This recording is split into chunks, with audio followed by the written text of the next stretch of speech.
दोस्तों आज के इस वीडियो में हम डिस्कस करने वाले हैं आपके BSc third year fifth semester botany के यूनिट सेकंड से जुड़ा हुआ एक टॉपिक साइनाइड रेजिस्टेंस रेस्पिरेशन। तो आज के इस वीडियो में सबसे पहले हम जानेंगे कि साइनाइड रेजिस्टेंस रेस्पिरेशन होता क्या है, इसमें कौन कौन से प्रोसेस इन्वॉल्व है, इन सभी टॉपिक को हम डिटेल से डिस्कस करेंगे।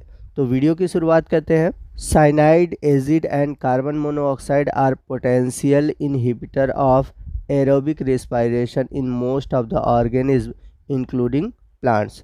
तो अगर हम बात करें साइनाइड की, एसिड की या फिर कार्बन मोनोऑक्साइड की, ये सभी क्या कहते हैं कि एक तरह से प्रतिरोधक का काम करते हैं एरोबिक रेस्पिरेशन में, चाहे वो प्लांट हो चाहे animal. They inhibit respiration by forming complex with cytochrome oxidase of electron transport system in mitochondria. तो ये करते क्या है कि माइटोकॉन्ड्रिया में चलने वाला जो इलेक्ट्रॉन ट्रांसपोर्ट सिस्टम है उसमें ये साइटोक्रोम ऑक्सीडेज के साथ जुड़ जाते हैं और एक कॉम्प्लेक्स कंपाउंड बना देते हैं जो कि जो रिस्पायरेशन है उसको इनहिबिट कर देता है, यानी कि उसको प्रतिबंधित कर देता है।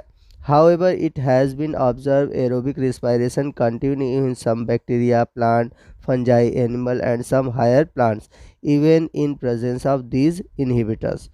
तो कहने का मतलब ये है कि कुछ जो एल्गी है, बैक्टीरिया है, फंजाई है, एनिमल है या कुछ जो हायर प्लांट है उनमें इन इनहिबिटर्स के होने के बावजूद भी जो एरोबिक रेस्पिरेशन है वो होता रहता है। These organisms probably have some alternate route in the electron transport system which is not inhibited by cyanide, acid and carbon monoxide।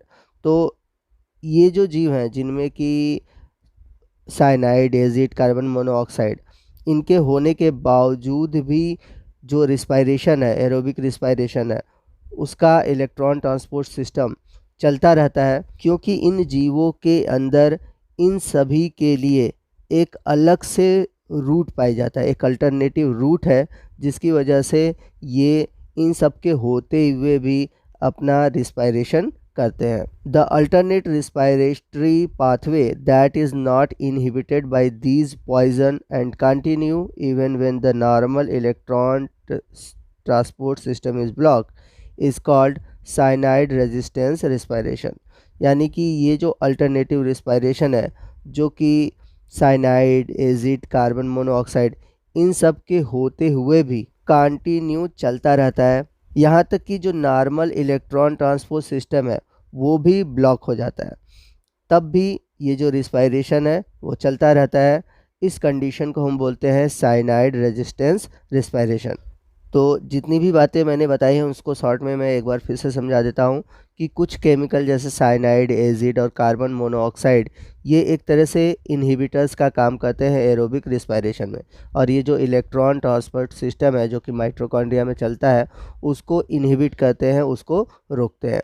तो होता क्या है कि जो कुछ एनिमल या कुछ ऐसे प्लांट है, कुछ बैक्टीरिया है, कुछ एल्गी है, इनमें इस केमिकल से लड़ने के लिए या फिर कह सकते हैं इन केमिकल के होते हुए भी एक अलग से अल्टरनेटिव जो रिस्पायरेटरी पाथवे है वो चलता रहता है, भले ही इलेक्ट्रॉन ट्रांसपोर्ट सिस्टम ब्लॉक हो जाता है। तो इस पाथवे को हम बोलते हैं साइनाइड रेजिस्टेंस रिस्पायरेशन। तो आपको बता दें कि साइनाइड रेजिस्टेंस रिस्पायरेशन की खोज लगभग 20वीं सेंचुरी में थर्मोजेनिक प्लांट में हुआ था। बाद में ये जो साइनाइड रेजिस्टेंस रिस्पायरेशन है कुछ जो नॉर्मल प्लांट है उनमें भी देखने को मिला। It is a respiratory pathway occurring only in mitochondria of some plant, yeast and bacteria that is unaffected by cyanide. तो इस तरह का जो रिस्पायरेटरी पाथवे है यह माइटोकॉन्ड्रिया में देखने को मिलता है, कुछ प्लांट में, कुछ ईस्ट में, कुछ बैक्टीरिया में, और इस तरह के रिस्पायरेशन में साइनाइड, एसिड या फिर कार्बन मोनोऑक्साइड का कोई प्रभाव नहीं पड़ता। इलेक्ट्रॉन ट्रांसपोर्ट फ्रॉम NADH और succinate to O2 involve a non-heme iron protein as the terminal oxidase. This is insensitive to cyanide। तो यहाँ पर आपको बता दें कि NADH या फिर सक्सिनेट से जो ऑक्सीजन तक इलेक्ट्रॉन परिवहन में टर्मिनल ऑक्सीडेज के रूप में एक गैर हीम आयरन प्रोटीन शामिल होता है।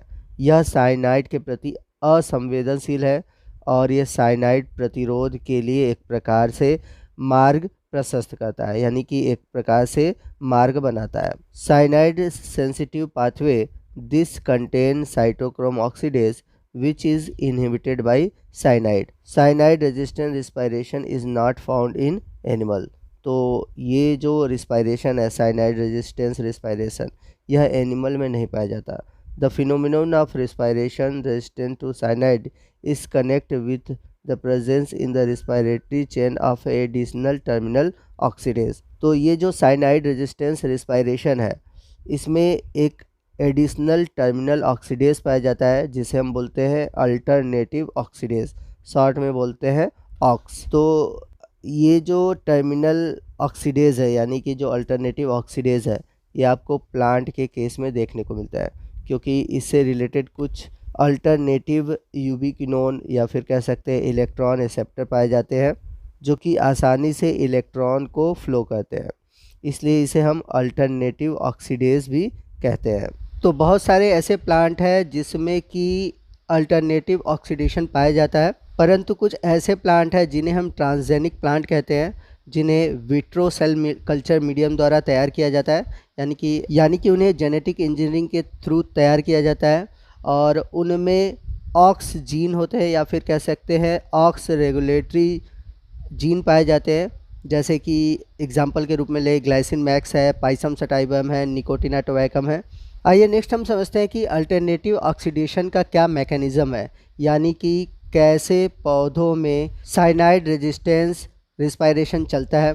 तो जैसा कि मैंने बताया था कि जब साइनाइड रेजिस्टेंस रिस्पायरेशन चलता है उसे हम अल्टरनेटिव ऑक्सीडेशन कहते हैं, और अल्टरनेटिव ऑक्सीडेशन अल्टरनेटिव ऑक्सीडेज नामक एंजाइम से कंट्रोल होता है। आपको बता दें कि जब नॉर्मल इलेक्ट्रॉन ट्रांसपोर्ट सिस्टम चलता है तो उस केस में एटीपी का फॉर्मेशन होता है, जबकि अल्टरनेटिव ऑक्सीडेशन में एक तरह से देखा जाए तो एटीपी का फॉर्मेशन नहीं होता। तो किस तरह से एटीपी का फॉर्मेशन नहीं होता उसको हम आगे मैकेनिज़्म में फिगर के थ्रू समझेंगे। तो आप सभी ने इलेक्ट्रॉन ट्रांसपोर्ट सिस्टम पढ़ा होगा, अगर आपने नहीं पढ़ा है तो उस पर मैंने एक अलग से वीडियो बनाया हुआ है, आप वो वीडियो देख लीजिए, उससे जुड़ा हुआ आपका जो कॉन्सेप्ट है वो क्लियर हो जाएगा और तभी आपको अल्टरनेटिव ऑक्सीडेशन यानी कि साइनाइड रेजिस्टेंस रिस्पायरेशन समझ में आएगा। तो इलेक्ट्रॉन ट्रांसपोर्ट सिस्टम में आपने देखा होगा कि जो कॉम्प्लेक्स 4 है उसके पास ऑक्सीजन मॉलिक्यूल होता है। तो कॉम्प्लेक्स 4 को किसी भी तरीके से इनहिबिट किया जा सकता है। तो जब कॉम्प्लेक्स 4 को इनहिबिट किया जाता है तो वो ऑक्सीजन को इलेक्ट्रॉन नहीं दे पाता और ऑक्सीजन इलेक्ट्रॉन नहीं ले पाता, जिससे कि जो कॉम्प्लेक्स 4 है वो काम करना बंद कर देता है। और जब कॉम्प्लेक्स 4 काम करना बंद कर देता है तो उस केस में अल्टरनेटिव ऑक्सीडेज काम करता है। तो अल्टरनेटिव ऑक्सीडेज क्या करता है, ये इलेक्ट्रॉन को ग्रहण कर सकता है और वाटर में कन्वर्ट हो जाता है, क्योंकि जो अल्टरनेटिव ऑक्सीडेज है इसके पास भी ऑक्सीजन मॉलिक्यूल होता है और ये इलेक्ट्रॉन का लेकर रिड्यूस हो जाता है और वाटर मॉलिक्यूल बनाता है। तो आपका जो अल्टरनेटिव ऑक्सीडेज है इसका जो इनहिबिटर है वो है श्याम, यानी कि सैलिसिल हाइड्रोक्सीजैमिक एसिड। तो ये श्याम क्या है, ये अल्टरनेटिव ऑक्सीडेज का इनहिबिटर होता है। जब अल्टरनेटिव ऑक्सीडेज काम करता है, यानी कि जब जो कॉम्प्लेक्स 4 है वो काम करना बंद कर देता है, इलेक्ट्रॉन ट्रांसपोर्ट बंद कर देता है, तो उस समय आपके जो कॉम्प्लेक्स 3 है और कॉम्प्लेक्स 4 है ये भी काम करना बंद कर देते हैं, यानी कि ये इलेक्ट्रॉन का जो बाईपास है वो रोक देते हैं। यहाँ पर आपको बता दें कि जब अल्टरनेटिव ऑक्सीडेज काम करता है तो उस केस में जो एनर्जी होती है वह हीट के फॉर्म में लॉस हो जाता है, यानी कि जो एटीपी होती है वो हीट के फॉर्म में लॉस हो जाती है। यहाँ पर एटीपी का फॉर्मेशन नहीं होता। और आपको बता दें कि जो अल्टरनेटिव ऑक्सीडेज है यह माइटोकॉन्ड्रिया के मैट्रिक्स ओरिएंटेड होता है। तो ये किस तरह से होता है इसको आइए हम डायग्राम के थ्रू डिस्कस करते हैं। तो यहाँ पर आप डायग्राम देख सकते हैं, और जैसा कि मैंने आप सभी को पढ़ाया हुआ है कि इलेक्ट्रॉन ट्रांसपोर्ट सिस्टम में टोटल 5 कॉम्प्लेक्स काम करते हैं। पहला है कॉम्प्लेक्स 1 जिसे हम बोलते हैं NADH डिहाइड्रोजिनेस, दूसरा है कॉम्प्लेक्स 2 जिसे हम बोलते हैं सक्सिनेट डिहाइड्रोजिनेस, तीसरा है कॉम्प्लेक्स 3 जिसे हम बोलते हैं साइटोक्रोम BC1 कॉम्प्लेक्स, उसके बाद है कॉम्प्लेक्स 4 जिसे हम बोलते हैं साइटोक्रोम ऑक्सीडेज, और पांचवा है कॉम्प्लेक्स 5 जिसे हम बोलते हैं एटीपी सिंथेटेज। तो यदि पांचों कॉम्प्लेक्स अच्छे से काम करते हैं तो एटीपी का फॉर्मेशन होता है। यहाँ पर जो 3 कॉम्प्लेक्स है यानी कि कॉम्प्लेक्स फर्स्ट, कॉम्प्लेक्स थर्ड और कॉम्प्लेक्स 4, ये सभी प्रोटॉन को ट्रांसमिट करते हैं। जैसे कि कॉम्प्लेक्स फर्स्ट और कॉम्प्लेक्स थर्ड, ये दोनों क्या कहते हैं, 4 प्रोटॉन को पंप करते हैं इंटरमेम्ब्रेन स्पेस में, और जो फोर्थ कॉम्प्लेक्स है ये केवल 2 प्रोटॉन पंप करता है इंटरमेम्ब्रेन स्पेस में। तो ये जो 3 कॉम्प्लेक्स है ये प्रोटॉन को पंप करते हैं। तो इन पांचों कॉम्प्लेक्सेस में जो 4 कॉम्प्लेक्स है ये सभी इलेक्ट्रॉन को ट्रांसपोर्ट करते हैं। जो 5th कॉम्प्लेक्स है वो इलेक्ट्रॉन का ट्रांसपोर्ट नहीं करता, यह सीधे एटीपी का फॉर्मेशन करता है। तो यहाँ पर देखेंगे कि कौन कौन से इनहिबिटर्स इन कॉम्प्लेक्स को इनहिबिट करते हैं, और देखेंगे कि इनहिबिटर्स की वजह से ये कॉम्प्लेक्स अपना काम करेंगे या फिर नहीं। और यहाँ पर एक बात और भी है कि अगर ये नॉर्मल इलेक्ट्रॉन ट्रांसपोर्ट चलता है तो कितने एटीपी बनेंगे, और यदि किसी एक कॉम्प्लेक्स को इनहिबिट कर दिया जाता है तो कितने एटीपी बनेंगे। तो सबसे पहले हम बात करते हैं कॉम्प्लेक्स 4 की। तो कॉम्प्लेक्स 4 जो है उसे हम बोलते हैं साइटोक्रोम ऑक्सीडेज, और इसका इनहिबिटर्स कौन कौन है, साइनाइड है, एजाइड है, कार्बन मोनोऑक्साइड है। तो इनमें से कोई भी इनहिबिटर्स कॉम्प्लेक्स 4 को इनहिबिट करता है तो कॉम्प्लेक्स 4 जो है वो काम करना बंद कर देता है। अब ये कैसे काम करना बंद कर देता है, क्योंकि जो कॉम्प्लेक्स 4 है इसके पास ऑक्सीजन मॉलिक्यूल होता है जो कि फाइनल इलेक्ट्रॉन को लेता है और वाटर मॉलिक्यूल बनाता है। अब इससे होगा क्या कि कॉम्प्लेक्स 4 और कॉम्प्लेक्स 3 में जितने प्रोटीन हैं जो कि इलेक्ट्रॉन को लेकर रिड्यूस हो रहे हैं, अब वो रिड्यूस नहीं होंगे क्योंकि ये इलेक्ट्रॉन को ऑक्सीजन मॉलिक्यूल को नहीं दे पाएंगे। तो इस तरह से जो एनिमल के केस में है वो इलेक्ट्रॉन ट्रांसपोर्ट नहीं होगा, लेकिन प्लांट के केस में ऐसा नहीं है। अगर कॉम्प्लेक्स 4 इनहिबिट हो जाता है तो उसका अल्टरनेटिव है ऑक्स, यानी कि अल्टरनेटिव ऑक्सीडेज। तो यहाँ पर हमें इसी के बारे में डिस्कस करना है। देखिए यहाँ पर जो काम कॉम्प्लेक्स 4 कर रहा था वही काम ऑक्स करेगा। तो कॉम्प्लेक्स 4 में हो क्या रहा था कि ऑक्सीजन इलेक्ट्रॉन को एक्सेप्ट कर रहा था और वाटर मॉलिक्यूल में कन्वर्ट हो रहा था, लेकिन इसके इनहिबिट होने से यही काम जो ऑक्स है अब ये क्या करेगा, इलेक्ट्रॉन को लेगा और इलेक्ट्रॉन को लेकर ऑक्सीजन को बदल देगा H2O में। तो ऑक्स काम कैसे करेगा, तो जो इलेक्ट्रॉन आगे जा रहे थे यानी कि कॉम्प्लेक्स 3 में जा रहे थे, अब वो कॉम्प्लेक्स 3 में नहीं जाएंगे क्योंकि कॉम्प्लेक्स 3 में जितने भी प्रोटीन थे वह पहले से ही रिड्यूस हो चुके हैं। अब वो इलेक्ट्रॉन को एक्सेप्ट नहीं कर सकते। तो अब होगा क्या कि जो यूबीक्विनोन है, यूबीक्विनोन से इलेक्ट्रॉन कॉम्प्लेक्स 3 में नहीं जाएगा, अब वो डायरेक्ट आएगा ऑक्स में। लेकिन इस केस में अगर देखा जाए जो एटीपी का फ्यूचर है, मतलब एटीपी का जो प्रोडक्शन है वो नेग्लिजिबल है, यानी कि यहाँ पर एटीपी का लगभग फॉर्मेशन नहीं होगा।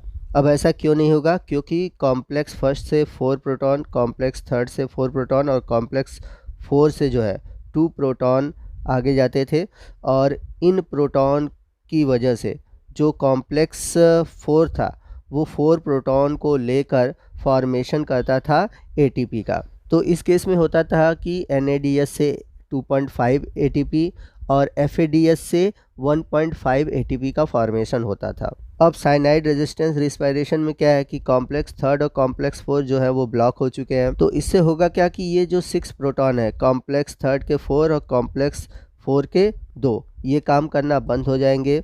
तो इन प्रोटॉन को हम काउंट नहीं करेंगे, बस हम केवल जो कॉम्प्लेक्स 1 है उसके प्रोटॉन को ही काउंट करेंगे।